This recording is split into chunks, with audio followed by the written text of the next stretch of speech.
know a lot of kids have been having difficulty with IXL Math J3, adding and subtracting fractions with unlike denominators. So today I'm going to do a little video on how to do this. And honestly, I'm just going to tell you, if looking at it this way makes you more confused, you can go ahead and do your backup way of making a common denominator. Because honestly, this is a little confusing to me. So our math problem is add 3/4 plus 1/8. I have right here I just drew it out, not very good. Here's 1/4, 2/4, 3/4. And then I'm adding 1/8 to it. So what I really need to think about is how many eighths this will be. I am thinking to myself, well, 1/8 is half of 1/4. I'm going to pause for a second because my husband just walked in and he's being quite loud.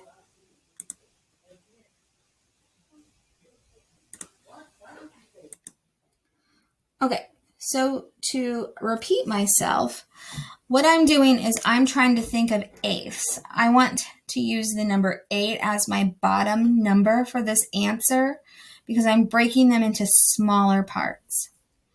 So right here, 1/4 is the same as 2/8. Oh, I'm on the wrong bit. Not showing you what I'm doing. 1/4 is the same as an eighth and an eighth. 1/4 is the same as an eighth and an eighth. So really, all I need to do is count up how many eighths I have. I have 1, 2, 3, 4, 5, 6, 7. So if I were to add 3/4 plus 1/8, I will get 7/8. Let me explain this a little further. I know that 1/4 is equivalent to 2/8.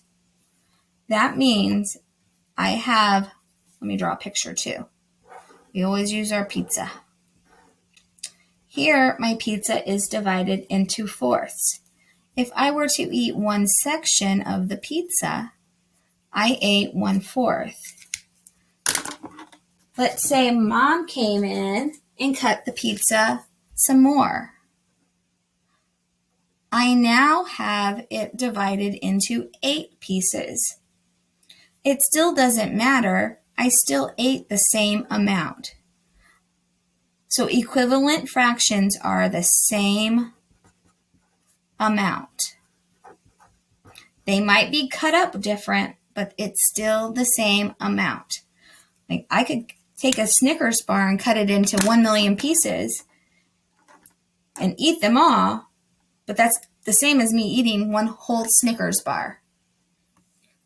Okay, so that is 1/4 means it's equivalent to 2/8. But here my problem had a 3/4. So how do you make 3/4 equivalent? I know I need to get my 8 to be my bottom number, just like here. It gives you a big clue in your picture. You need to turn the 4 into an 8. I know I do that too. Whatever I do to the bottom, I do to the top. 3 times 2 is 6. So now I have 6/8.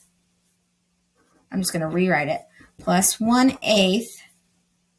I'm adding the tops only, and I get 7/8. So that is how you add fractions with the model, the visual model. I am not a fan of a visual model. It's not because I think it is not something to learn. It's just my brain doesn't work that way. The next one we'll do is a subtracting fractions video.